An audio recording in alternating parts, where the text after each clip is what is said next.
Alright guys, I got a good one for y'all tonight. It's been a few weeks since we did a cooking video. Thought I'd do y'all one tonight. This is one of our favorite recipes. I managed to kill a few wood ducks the other day, and we're going to make some duck sauce pecante tonight. We've been making this recipe like this for a long time. This is one of our favorite ways to cook wild game. Keep in mind you can also use squirrel, rabbit, or any other game bird that you wanted to. But this is going to be a good one. Show y'all the ingredients and get started. Alright, we got some Worcestershire sauce, Lea Perrins, we got a little black pepper, garlic powder, Tony's, can't go wrong with that. We got half a stick of butter. We got our Holy Trinity, onion, celery, bell pepper. This is one onion, one bell pepper, and about half a bunch of celery. We got our 3 woodies right there. That's the only way to do them, pluck them like that. That's the only way you get the good stuff, the fat and the broth out of them. We're going to use some chicken broth tonight. You don't have to. You could use water with this. It'll make its own broth. 1 can of tomatoes. This is crushed tomatoes, but you can use whatever kind you want. We got our flour and our cooking oil to make our gravy out of. And we also got in the Instant Pot 2 cups of rice going. And that'll be ready when we get everything else ready. One way you can do this, we're going to use the Instant Pot tonight, but you can use a crock pot. So like if you get up in the morning time to go to work, you can put these 3 wood ducks in a crock pot, or a lot of times I use a couple mallards if I've got them, and put your vegetables in there if you want. When you get in, it'll be ready to make that afternoon. We've got our 3 wood ducks going in there. Put our jug of broth in there, just chicken broth. We'll probably add a little bit of water to that too, about the top of them. Go ahead and put a little Worcestershire sauce in there.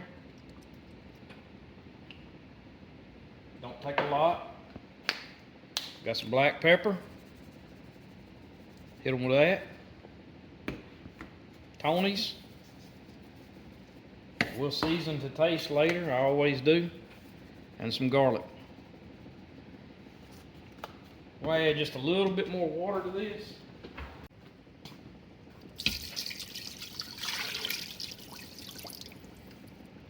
That's gonna be good. Got our Instant Pot lid, put it on. We're gonna go, what are we gonna go to? Meat.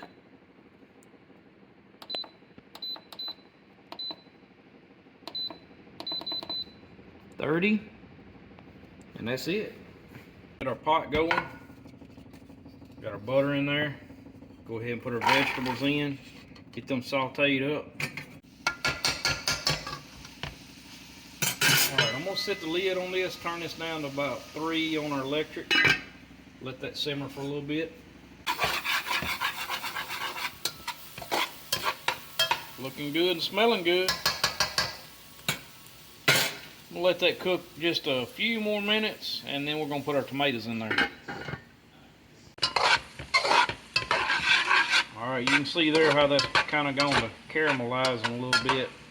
About the time it goes to caramelizing, I'm not real crazy about raw vegetables. I like mine cooked, so that's about the time I'll put the tomato sauce in there and go to cooking it down a little bit. Or the diced tomatoes, whatever you got will work just fine. This is going to be good.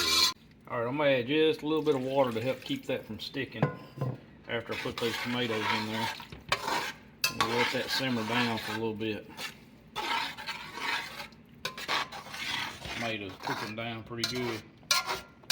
Okay, our Instant Pot beeped and come to end of the cooking period, but until it releases on its own, it's still cooking. You can look back here for the people that hadn't ever used one of these. It's just electric pressure cooker.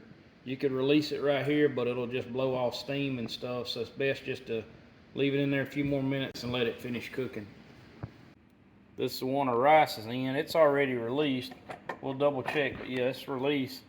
So we can open it up, take a peek inside there. Perfect rice.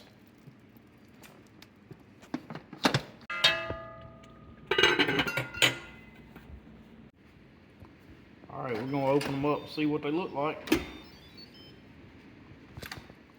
A little test. Oh yeah. Should be good to go.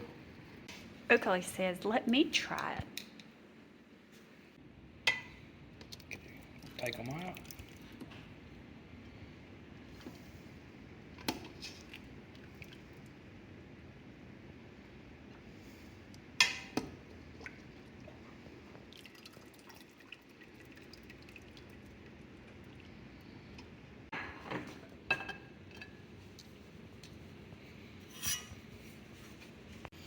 Okay, we're gonna take our broth over here, and we're gonna go ahead and put our broth in this, some of it. All right, we're gonna go ahead and make a roux and put in this. We'll come back and put our meat in there once we get it deboned. I don't really measure this. I always just put me a little bit of oil in there. Put me about a half a cup of flour in there.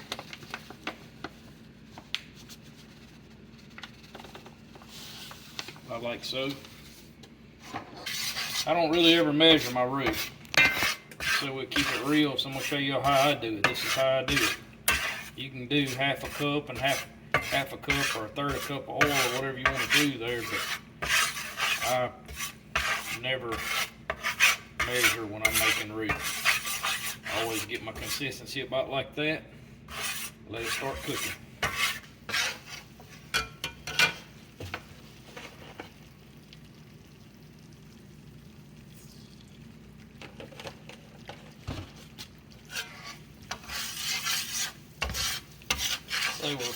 He's making duck gumbo. No, it's not duck gumbo. Oh, that's close. But if I was making gumbo, it'd have okra in it. This don't have okra in it.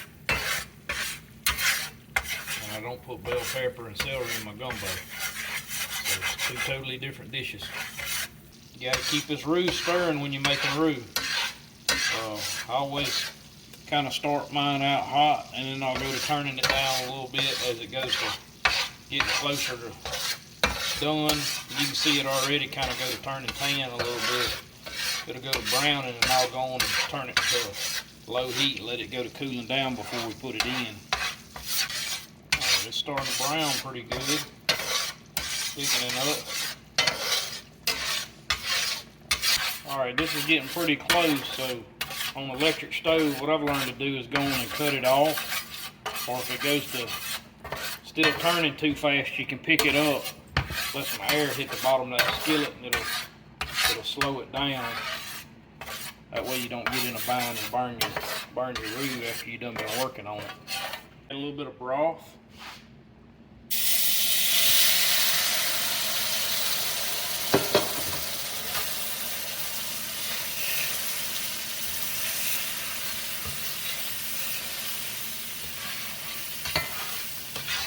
Go ahead and add that in there. Once you add that broth, it browns really quick. Oh yeah.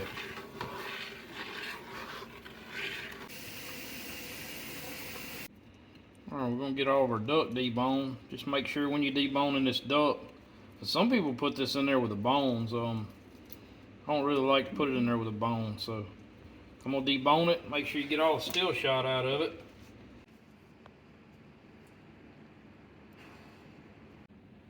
Y'all can see I got a new shirt on.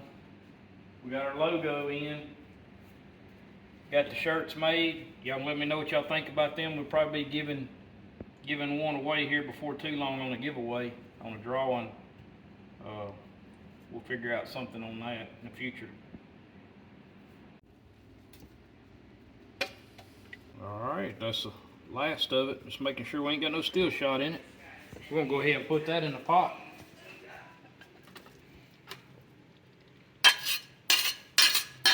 Let that cook down for a few minutes. Looking good now. I'm gonna put that on low heat and just let it simmer for a little bit. We'll do a taste test and finish seasoning it up if it needs any. Alright, we got it ready. So we're gonna try it out. Season to taste with your Tony, salt, pepper, whatever you want, you know. I'm not gonna go over too much of how much Tony's we put or whatever. Everybody does the same thing, they all season to taste. Put it in there till it's right. Alright, we're gonna try it, see what it's like.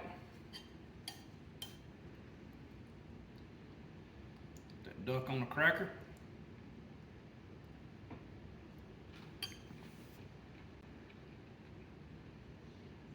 That's good stuff right there. Tell you what, if you ain't never tried this, try this recipe, play with your seasonings a little bit, get it right. That's gonna be it for this one. God's Country Hunting and Fishing, keeping it real.